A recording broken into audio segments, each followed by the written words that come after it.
स्वागत है दोस्तों आपका हमारे चैनल धाकड़ ऑनलाइन स्टडी में। दोस्तों इस वीडियो के अंदर हम 3 की महत्ता जानने वाले हैं, जिसके अंदर 3 देव, 3 शक्ति, 3 नाड़ी, 3 देवियाँ, 3 गुण, 3 रचनाएँ, 3 लोक, 3 काल और 3 स्थिति के बारे में जो है दर्शाया गया है।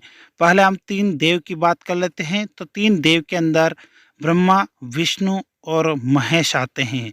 ब्रह्मा जो है वो सृष्टि के निर्माता के रूप में जाने जाते हैं।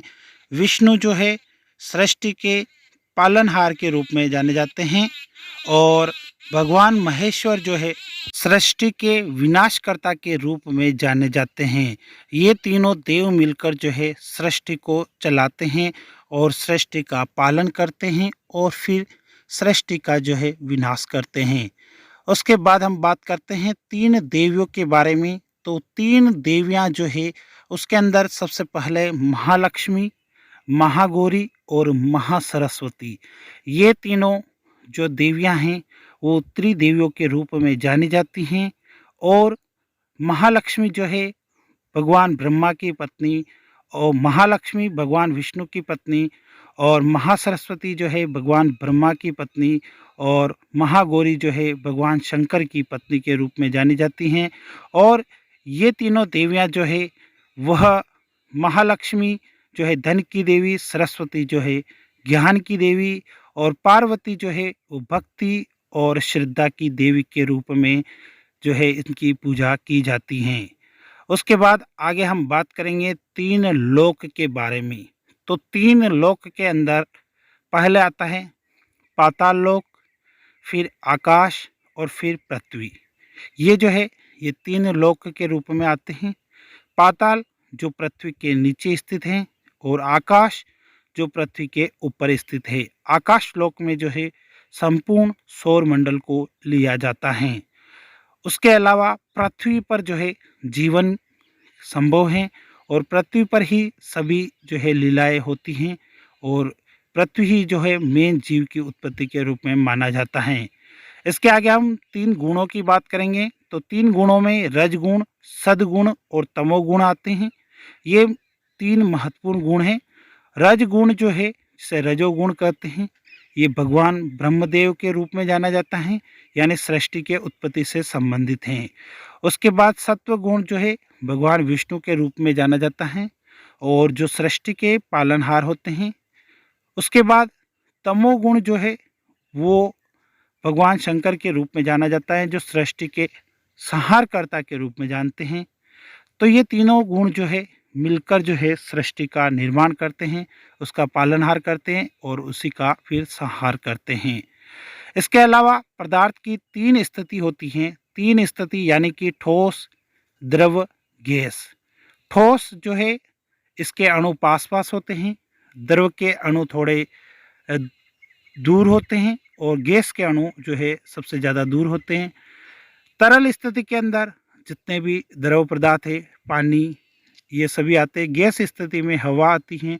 ठोस स्थिति में जो है सभी वस्तुएं आती हैं। ठोस का द्रव में बदलना गलनांक कहलाता है, और गैस द्रव का गैस में बदलना ऊर्ध्वपातन, और गैस का जो है वापस ठोस में बदलना संघनन कहलाता है। उसी प्रकार ठोस का द्रव में बदलना गलनांक कहलाता है, और वापस द्रव का गैस में बदलना जो है वाष्पीकरण कहलाता है।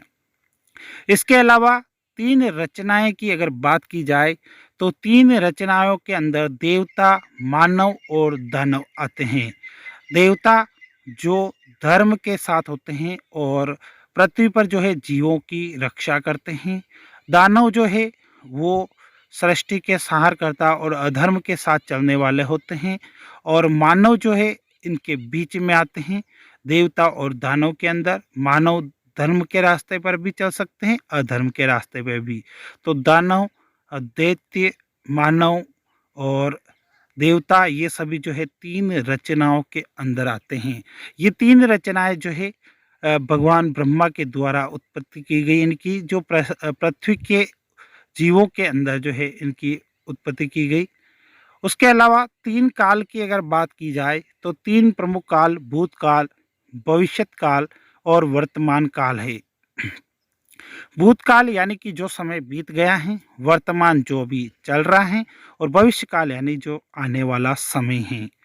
जैसे मैं जाता हूँ, ये वर्तमान काल है और मैं गया, ये भूतकाल हो गया और मैं जाऊँगा, ये जो है ये भविष्यत काल या भविष्यकाल हो गया। प्रेज़ेंट, पास्ट और फ्यूचर ये तीनों के जो है इंग्लिश रूप हैं।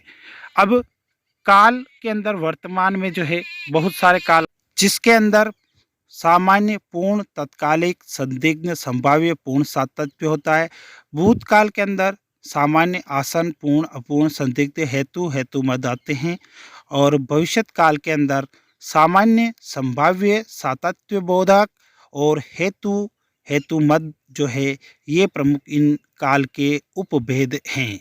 इसके अलावा काल किसे कहते हैं, तो काल की जो मुख्य रूप से परिभाषा है कि क्रिया की जिस रूप स्वरूप से उसके होने का समय का ज्ञात हो अथवा कार्य की पूर्ण अथवा अपूर्ण अवस्था का बोध हो या ज्ञान हो, उसे हम काल कहते हैं। इसके बाद तीन नाड़ियों की बात करें तो ईड़ा, पिंगला और सुषुम्ना जो है ये तीन नाड़ियां हैं जो मनुष्य के पूरे शरीर को नियंत्रित करती हैं। ईड़ा जो नाड़ी हैं वो अपने हृदय के ऊपर यानी गले के जस्ट नीचे होती हैं। नाक के बाईं छिद्र से जुड़ी हुई होती हैं। पिंगला नाड़ी जो है नाक के दाहिने छिद्र से जुड़ी होती हैं, जो धनात्मक या दाहिनी भी इसको कहा जाता है। और ईड़ा जो नाड़ी है वो ऋणात्मक और बाईं ओर होती हैं। सुषुम्ना जो नाड़ी है वो अपने उदर के नीचे की तरफ होती हैं। और ये तीनों नाड़ियाँ जो है मनुष्य के आध्यात्मिक और ज्ञान का केंद्रण करती हैं। तीनों एक ही रेखा में स्थित होती हैं। तो ये नाड़ियों का भी जो है जीवन में अपने बहुत महत्व हैं। इन्हीं नाड़ियों के प्रयास से हम आध्यात्मिक शक्ति या अद्भुत चमत्कारी शक्ति, जिसे हम परमात्मा से मिलने का मार्ग जा बोलते हैं, उसको हम इन नाड़ी शक्ति का नियंत्रण करके हम जो है प्राप्त कर सकते हैं। तो ईड़ा, पिंगला और सुषमा जो है तीन प्रमुख नाड़ियां हैं। उसके अलावा तीन प्रमुख शक्तियों के अंदर जो है तीन देवियाँ के रूप में इसे जाना जाता है। तीन प्रमुख शक्तियाँ जो है वो क्रिया शक्ति, इच्छा शक्ति और ज्ञान शक्ति आती हैं। क्रिया यानी किसी काम को करने की लगन, उसको क्रिया शक्ति बोलते हैं। ज्ञान शक्ति यानी किसी काम को किस प्रकार से हमें करना है।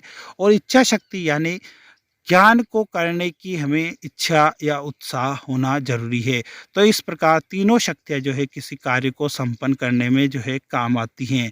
तो दोस्तों कैसा लगा आपको ये तीन की महत्ता वाला वीडियो? वीडियो अच्छा लगा तो वीडियो को लाइक, और अगर आपने अभी हद तक हमारे चैनल को सब्सक्राइब नहीं किया है तो चैनल को ज़रूर सब्सक्राइब कर दें। मिलते हैं नेक्स्ट वीडियो में, तब तक के लिए सभी दोस्तों को धन्यवाद।